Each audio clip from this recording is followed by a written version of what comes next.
ठीक, फिर से देख लेते हैं हमारा क्वेश्चन क्या था यार। किसका पथ? हाँ, प्रक्षेप गति का मार्ग कैसा होता है? मार्ग पर वलयाकार होता है। ये हमको क्या करना है? सिद्ध करना है।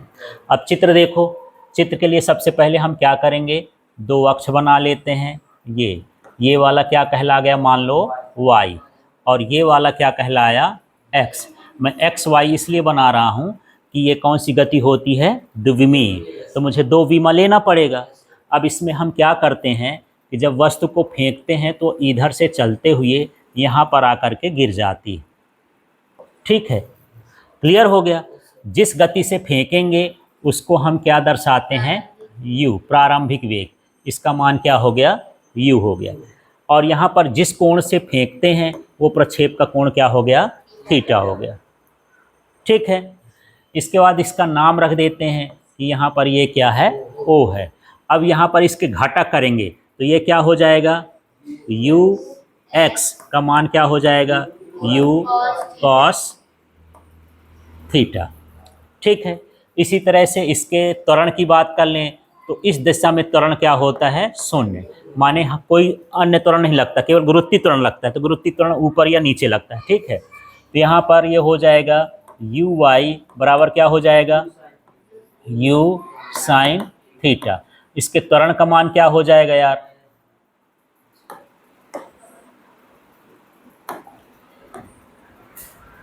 a y बराबर क्या हो जाएगा? माइनस जी।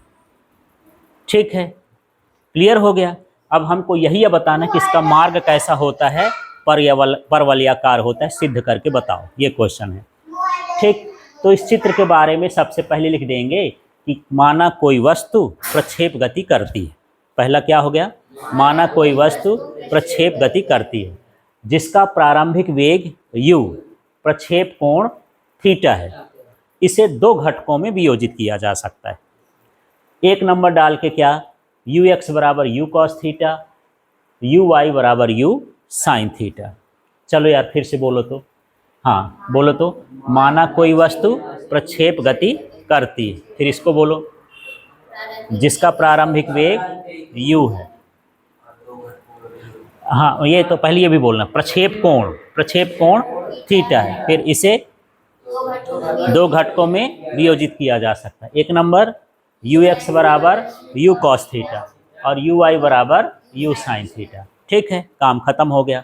अब यहाँ पर हम लिखेंगे क्षैतिज दिशा में प्रक्षेप गति। किस दिशा में? क्षैतिज दिशा में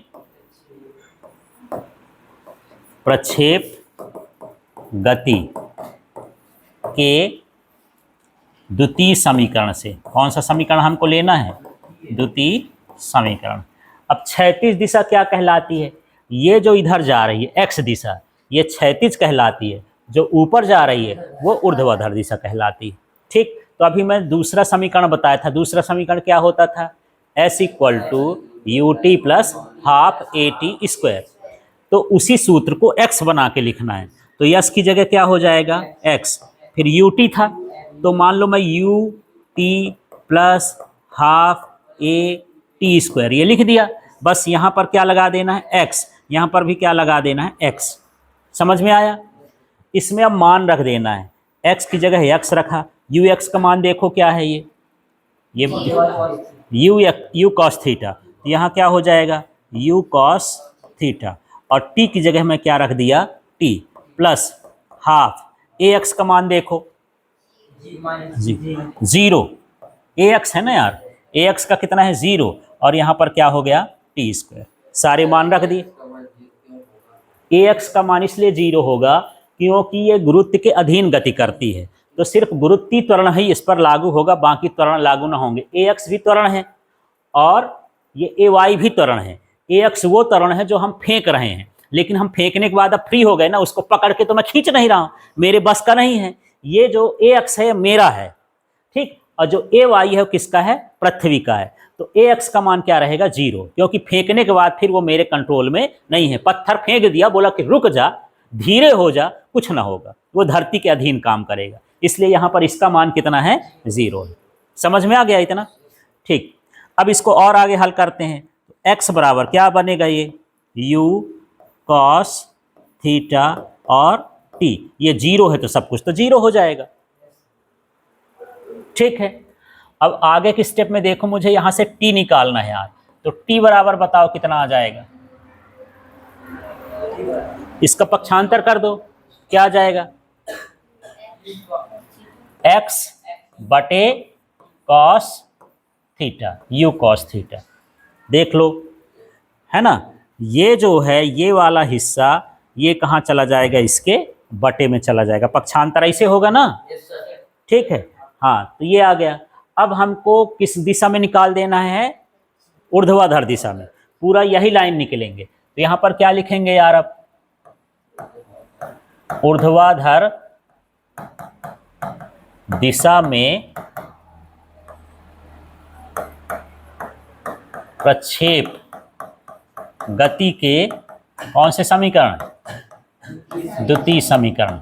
ठीक है, बताओ क्या लिखूं, हाँ लिख देता हूं y बराबर, हाँ फिर क्या हो जाएगा, u y t प्लस ए वाई, हाफ भी रहेगा, ए वाई टी स्क्वायर।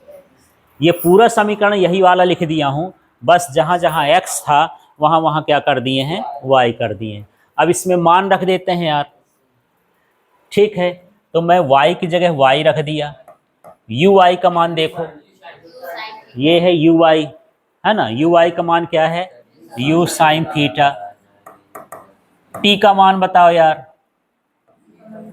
है ये ऊपर निकाले हो, ये निकाले हो, हाँ, तो ये क्या हो जाएगा यार, यहाँ गुणे कर देता हूँ, क्या, x upon you cos theta, फिर ये क्या लगा है, प्लस 1 अपॉन क्या लिखा है, 2, फिर ये किसका मान है, ए वाई का मान देख लो कितना है, हाँ माइनस जी, और यहाँ पर फिर क्या लिखा है, टी स्क्वायर, टी का मान वही है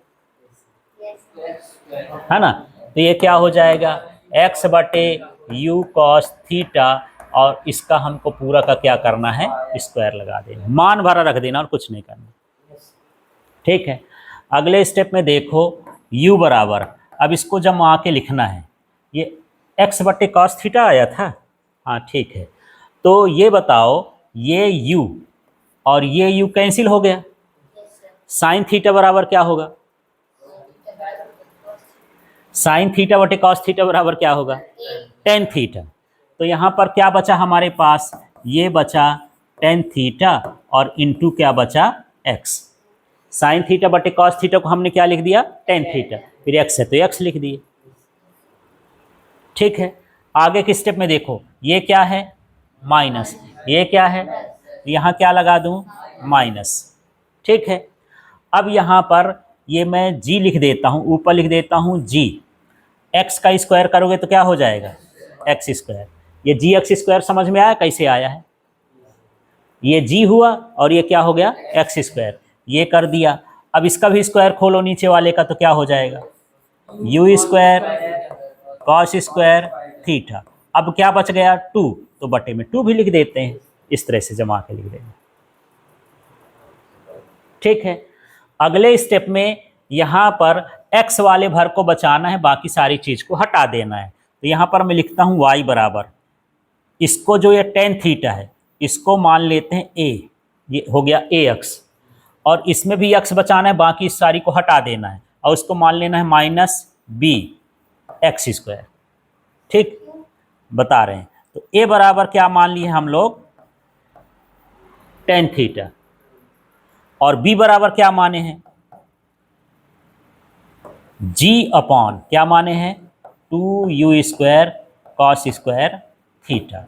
ये जो समीकरण है ये परवलय का समीकरण है, माने यदि हम इसमें x का मान रखें और y के मान को ग्राफ में दर्शाएं तो हमको कैसा ग्राफ मिलेगा, परवलय मिलेगा। जैसे मान लो अभी आप 10वीं में पढ़े हो, तो यदि 3x प्लस 5y बराबर 3 का ग्राफ खींचते थे तो एक कैसा मिलता था, सरल रेखा मिलता था। वो रेखाएं कभी काट दी थी, कभी समांतर हो जाती थी, एक चर वाले समीकरण पढ़े हो ना, और उनको हल किए हो, पढ़े हो 10वीं में। हाँ, तो याद नहीं है तो उनका ग्राफ कैसा होता है, सरल रेखा। यदि इसमें जो हम मान रखें, ये x है, ये x का स्क्वायर है, और ये मान रखेंगे तो जो हमको ग्राफ मिलेगा वो कैसा मिलेगा, परवलय आकार मिलेगा।